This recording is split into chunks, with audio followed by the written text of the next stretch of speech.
अस्सलाम वालेकुम। उम्मीद करता हूँ आप लोग खैरियत से होंगे। लेक्चर नंबर 3 है आज, फाइनेंशियल अकाउंटिंग का लेक्चर नंबर 3 है।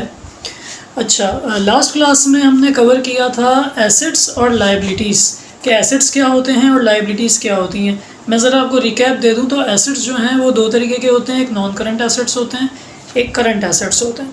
जो नॉन करंट एसेट्स होते हैं उसको आप 1 साल से ज़्यादा ओन करते हो, और जो करंट एसेट्स होते हैं वो 1 साल के कम अरसे में, मतलब विद इन 1 ईयर वो कैश में कन्वर्टेबल होते हैं। इसको हम करंट एसेट्स कहते हैं। इसी तरीके से लायबिलिटीज़ भी दो तरीके की होती हैं, एक नॉन करंट लायबिलिटीज़ होती हैं, एक करंट लायबिलिटीज़ होती हैं। आज हम पढ़ेंगे कैपिटल। हमने एसेट्स कर लिया था, लायबिलिटीज़ कर लिया था। आज हम करेंगे कि कैपिटल क्या होता है, रेवेन्यू क्या होता है और एक्सपेंडिचर्स क्या होते हैं। चलें आज हम शुरू करते हैं। सबसे पहले कैपिटल क्या होता है। कैपिटल को अगर हम उर्दू में कहें तो वो होता है सरमाया, यानी जो अमाउंट एक बिज़नेस ओनर अपने बिज़नेस में इन्वेस्ट करता है वो आपका कहलाता है कैपिटल। कैपिटल क्या कहलाता है, जो बिज़नेस ओनर अपने बिज़नेस में इन्वेस्ट करे। लेट्स से कि अगर आप लोग कोई अपना बिज़नेस ओपन कर रहे हो तो बिज़नेस ओपन करने के लिए एक अमाउंट होती है जो आप अपने बिज़नेस में इन्वेस्ट करते हो। लेट्स से कि 10 लाख कर दिया, 20 लाख कर दिया, तो ये जितनी भी अमाउंट आप इन्वेस्ट कर रहे हो अपने बिज़नेस को ओपन करने के लिए वो आपका कहलाता है capital. Amount invested in the business by business owners, ये कहलाता है कैपिटल। बहुत ही सिंपल डेफिनेशन है, ये आपको याद हो जाएगी इजीली।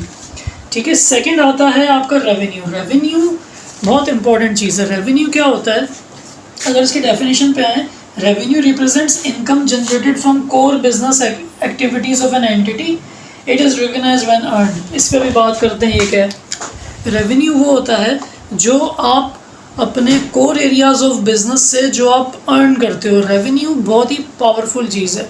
देखें, डेबिट साइड पे तमाम एक्सपेंसेस आ जाते हैं, कॉस्ट आ जाती हैं, परचेजेस आ जाती हैं, और उसको बैलेंस करने के लिए क्रेडिट साइड पे सिर्फ एक चीज़ होती है, वो होता है आपका रेवेन्यू। तो पूरा आपका जो तराजू है वो बैलेंस हो जाता है। तो रेवेन्यू बहुत ही, किसी भी बिज़नेस को रन करने के लिए सबसे इम्पॉर्टेंट चीज़ जो है वो है रेवेन्यू। रेवेन्यू होती है आपकी सेल्स, जो भी आप सेल्स करते हो, जो भी आप इनकम जनरेट करते हो। अगर आप सर्विसेज दे रहे हो तो जो भी आप इनकम जनरेट कर रहे हो, और अब आप गुड्स के बिज़नेस में हो तो जो आप सेल कर रहे हो गुड्स, वो आपकी सारी रिप्रेजेंट करता है वो आपके रेवेन्यू को। ठीक है। फिर आते हैं हम एक्सपेंसेस पे। एक्सपेंसेस क्या होते हैं, एक्सपेंसेस वो होते हैं कि जो भी रेवेन्यू को बिज़नेस चलाने के लिए, रेवेन्यू को अर्न करने के लिए जो भी एक्सपेंडिचर, जो भी अखराजात आप लोग करते हो वो कहलाते हैं आपके एक्सपेंडिचर। लेट्स से कि आपने एक बिज़नेस खोला और बिज़नेस रन करने के लिए आपने स्टाफ हायर किया, तो अब आप स्टाफ की दोगे सैलरीज़, तो ये आपका एक्सपेंडिचर है। आपने बिज़नेस प्रीमिसेस ली है, अगर वो आपने रेंट पे ली है तो उसका जो रेंट आप पे करोगे वो रेंट एक्सपेंस कहलाएगा, वो आपका एक्सपेंडिचर है।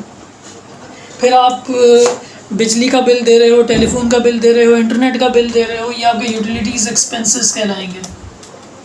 आपने कोई प्रिंटिंग एंड स्टेशनरी, कोई स्टेशनरी वगैरह आपने परचेज़ की है तो ये प्रिंटिंग एंड स्टेशनरी एक्सपेंसेस में चला जाएगा, ये प्रिंटिंग एंड स्टेशनरी एक्सपेंस कहलाएगा। अकाउंटिंग में सबसे इम्पॉर्टेंट चीज़ जो होती है ना, वो हेड्स को बाइफरकेट करना होता है कि आप प्रॉपर हेड ऑफ अकाउंट में प्रॉपर जो भी ट्रांजैक्शन हुई है वो प्रॉपर हेड ऑफ अकाउंट में रिकॉर्ड हो। इसका नाम है अकाउंटिंग। कि प्रॉपर, अगर लेट्स से कि अगर सैलरीज़ हैं, सैलरीज़ को आप रेंट में डाल दोगे तो ये एक बिल्कुल गलत अकाउंटिंग हो जाएगी कि आपने क्लासिफिकेशन सही नहीं की। फर्स्ट क्लास में हमने पढ़ा था ना क्लासिफिकेशन, तो ये आपने क्लासीफाई नहीं किया एसेट्स एक्सपेंसेस को, कि जैसे कि वो सैलरी दे रहे हैं वो आपने रेंट में डाल दिया, रेंट है आपने यूटिलिटीज़ में डाल दिया।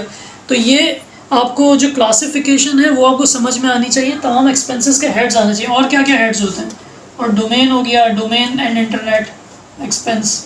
आपने कोई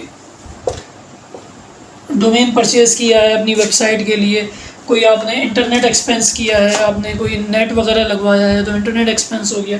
दूसरा आपके जो मेजर एक्सपेंसेस हैं उसमें आ जाते हैं आपके मार्केटिंग, आपके एक्सपेंसेस आ जाते हैं कि आपके मार्केटिंग एक्सपेंसेस हो गए।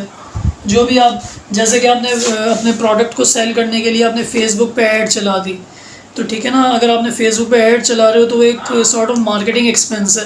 आप बाहर कोई एडवर्टाइजमेंट करवा रहे हो, कुछ आप पेम्फलेट्स बनवा रहे हो, डिस्ट्रीब्यूट करवा रहे हो, उसकी जो भी कॉस्ट है आपकी मार्केटिंग एक्सपेंस में चली जाती है। तो ये एक बहुत ही कॉम्प्रिहेंसिव लिस्ट होती है बिज़नेस के एक्सपेंसेस की।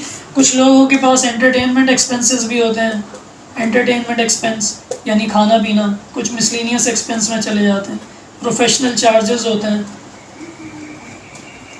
जैसे कि हम लोग अकाउंटेंट्स हैं, हम लोग अगर आपको किसी क्लाइंट को अगर हम लोग सर्विसेज देंगे तो वो हमें जो फ़ीस देंगे वो किस में डालेंगे, वो डालेंगे हमें प्रोफेशनल चार्जेस में डालेंगे, ठीक है ना। अकाउंटिंग की फ़ीस डालेंगे, ऑडिट की फ़ीस डालेंगे, टैक्सेशन की सर्विस ले रहे हैं उसकी फ़ीस डालेंगे, तो वो डालेंगे ये प्रोफेशनल चार्जेस में, प्रोफेशनल एक्सपेंस में, ठीक है ना। तो ये होते हैं हमारे एक्सपेंसेस।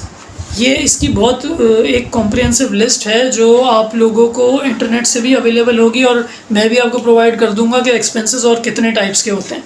जो मोटे मोटे एक्सपेंसेस है वो यही होते हैं, ठीक है। आप लोगों को मैं एक एक्टिविटी दे रहा हूँ इस क्लास में कि लिस्ट ऑफ तमाम एक्सपेंसेस आपको मुझे बताने हैं कि आपके पास जो भी लिस्ट हैं तमाम एक्सपेंसेस की वो कितने एक्सपेंसेस हैं। एक एडमिन एक्सपेंसेस होगा, मार्केटिंग एक्सपेंसेस होगा, सेलिंग एक्सपेंसेस होगा, और एडमिन एक्सपेंसेस में ये सारे आते हैं: staff salaries, rent expense, utility, printing stationery, domain, internet, entertainment. और मार्केटिंग और सेलिंग एक्सपेंसेस में जो मार्केटिंग एक्सपेंसेस हैं वो आपके आएंगे। अच्छा, तो ये हो गए आपके कैपिटल रेवेन्यू एक्सपेंसेस। इन चीज़ों को आप नोट कर लें और याद रख लें। ये आपकी ये चीज़ें 5 चीज़ें आपके फिंगर टिप्स पे होनी है, जो पूरी अकाउंटिंग का बेस है, ये पूरी अकाउंटिंग का बेस है। ये चीज़ें आपकी फिंगर टिप्स पे होनी चाहिए, ये आप नोट कर लें। फिर आगे बढ़ते हैं। अच्छा, अब हम अपने नेक्स्ट टॉपिक की तरफ बढ़ते हैं। जो हमारा आज की क्लास का जो लास्ट टॉपिक होगा वो ये है कि अकाउंटिंग इक्वेशन। अकाउंटिंग इक्वेशन आप लोगों को याद होनी चाहिए। अकाउंटिंग इक्वेशन क्या होती है? Assets is equal to capital plus liabilities. Capital और लाइबिलिटीज़ के बराबर होगा आपका एसेट्स। एसेट्स जो है ना वो हमेशा बराबर होगा कैपिटल और लाइबिलिटी के। ये आपकी अकाउंटिंग इक्वेशन है जिसको हम कहते हैं एसओएफ, बैलेंस शीट की इक्वेशन कहलाती है, ठीक है। एसेट्स व्हाट वी ओन, जो हम ओन करते हैं वो एसेट्स है, और कैपिटल और लाइबिलिटीज़ व्हाट वी ऑफ, जो हम ऑफ करते हैं, ठीक है ना, जो हमें पे ऑफ करना है, जो हम ऑफ करते हैं, ठीक है। ये एक छोटी सी एक्टिविटी मैंने आपको दी है, इसको आप सॉल्व करना, बल्कि मैं अभी भी आपको सॉल्व करवा के दिखाता हूँ। अगर कैपिटल 10,000 है, लाइबिलिटी 5,000 है, तो आपका जो एसेट होगा वो कितना होगा? वो ऑब्वियसली 15,000 होगा, ताकि ये बैलेंस हो जाए। अब इसी तरीके से आपका एसेट 25,000 है और ये 10,000 है लाइबिलिटी, तो आपका कैपिटल कितना होगा? आपका ऑब्वियसली कैपिटल जो है वो 15,000 का होगा, ठीक है ना। तो ये आपको अकाउंटिंग इक्वेशन जो है आपको याद होनी चाहिए। अच्छा, मैं एक चीज़ भूल गया था रेवेन्यू में, जो मैं आपको बता दूं कि रेवेन्यू जो है ना 2 तरीके के होते हैं। रेवेन्यू एक अर्नड रेवेन्यू होता है, एक अनअर्नड रेवेन्यू कहलाता है, यानी अनअर्नड इनकम कहलाती है। जो अर्नड रेवेन्यू है ना, जो अर्नड इनकम है, वो तो आपके इनकम में चली जाती है कि वो अर्न हो गई। मगर एक जो होता है जो आपका अनअर्नड इनकम है। अब जो अनअर्नड इनकम क्या होती है? जैसे कि आपने कोई सर्विसेज दे दी, ठीक है ना, आपने किसी से कॉन्ट्रैक्ट किया कि मैं आपको ये सर्विसेज दूंगा, उसने आपको पेमेंट कर दी, तो कर लिया। रेवेन्यू तो आपने अपना नोट किया, मगर आपने अभी तक उसको सर्विस प्रोवाइड नहीं की, तो वो जो रेवेन्यू है ना वो आपका अभी तक अनअर्नड रेवेन्यू है। जब आप उसको सर्विसेज पूरी प्रोवाइड करोगे ना, जब वो अर्न रेवेन्यू में जाएगा, तो जो अनअर्नड रेवेन्यू होता है ना वो हमारी लाइबिलिटी होती है कि हमें ये अपना कॉन्ट्रैक्ट पूरा करना है, या तो जो हमने पैसे लिए हैं वो हमें फिर वापस करने हैं अगर हम अपना कॉन्ट्रैक्ट पूरा नहीं करेंगे।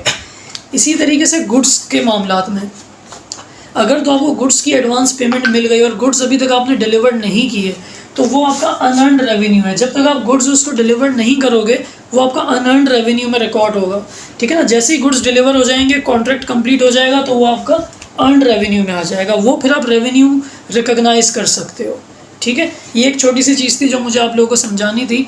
उम्मीद करता हूँ आज की क्लास आपको समझ आई होगी। मिलते हैं आपसे नेक्स्ट क्लास में, जब तक के लिए अपना बहुत ख्याल रखिएगा। You have a great day. अल्लाह हाफ़िज़।